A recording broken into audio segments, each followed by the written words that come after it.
Hello. Thanks so much for dropping in. Ugh. As I said before, it is time to test these power supplies that I checked the voltage with. Thank you, Rudy. Of Rudy's Retro Info. But I wasn't going to use the silver label 64 to do it. So here I have, this is a machine I got not that long ago. It's ugly. It's kind of, I don't know what's on it, but it's ugly and dirty. And certainly, if ever I was going to do anything with it, it would be either to use myself or put this board in another case, because this is just ugly, although the bottom doesn't look bad. Anyway, so I have it right now connected to the monitor, obviously, and a diagnostic cartridge I got at the World of Commodore this year. And what we can hear right here is definitely the SID chip has issues, and issues are never good. So it sounds like the third voice is cooked. Oh well. Things happen. They do. So, what I'm going to do is just let this sort of run through its little testing here. And then, okay, so we're going to start fresh. And then I'm going to take the testing cartridge out. By the way, the testing cartridge is from Retro Rewind, who were a great help and support at this year's World of Commodore. So, pull out the power supply that I have there, the big one, the juicy one, and move this over a little bit so I can better put these power supplies in. Once again, the Bible should be good. We'll test them again before we set them in.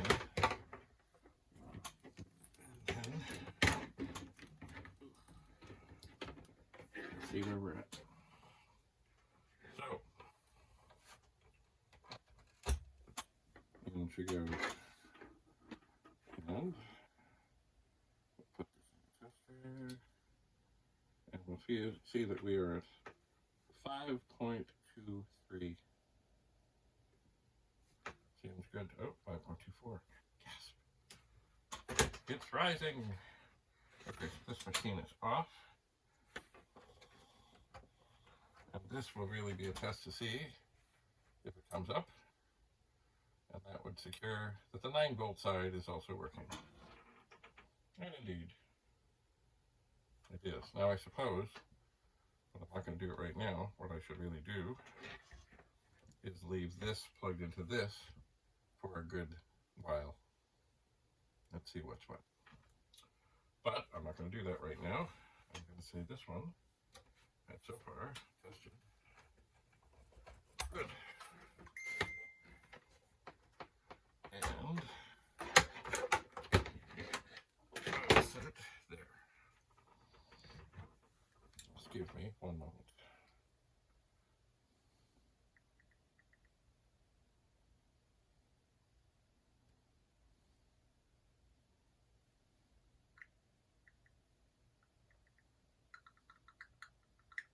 Just a moment.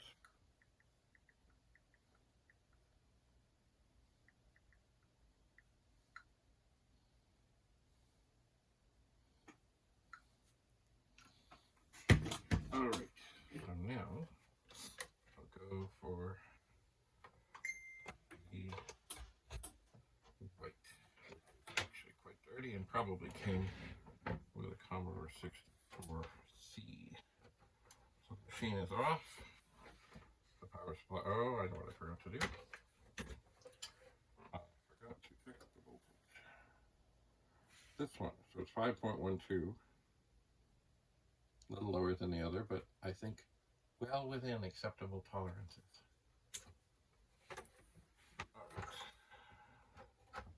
And now we will apply the power. And look. And indeed,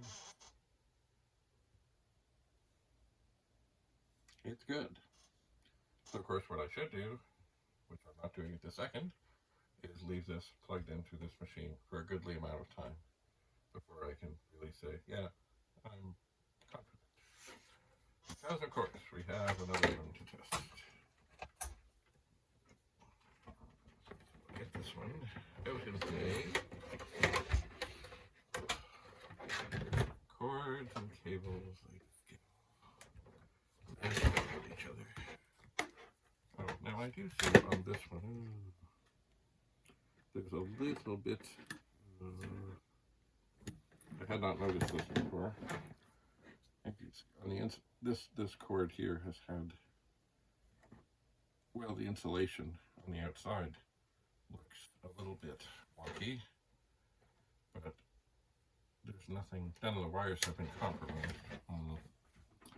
Perhaps that means it is not a good candidate to sell to anybody, but perhaps okay to keep around and test. So, once again, I'm plugging in 5.23.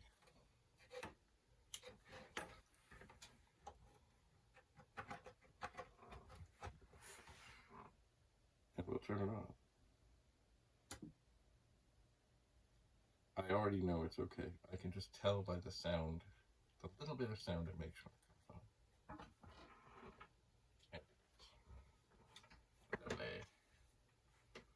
Lovely, lovely, lovely.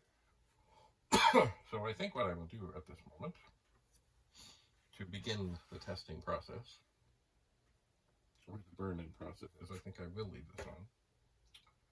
But in order to do that, I don't need this plugged in. That's the Commodore 128, Commodore 64 power supply. And I really don't need this to be on. And I don't need this to be on. I've kind of lost track of where I have things plugged in to what. That's not what I had in mind. Okay. But that did not turn the 64 off. No, it did not. Okay, so the 64 will be fine once I get done.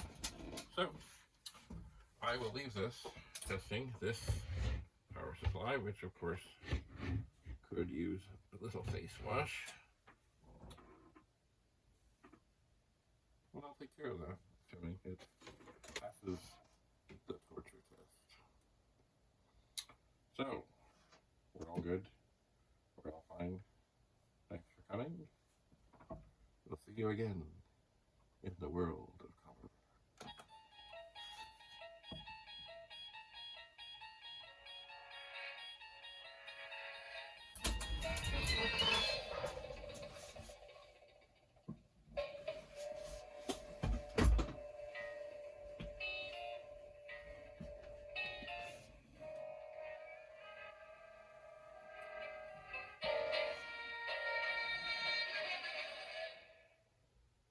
Bye for now.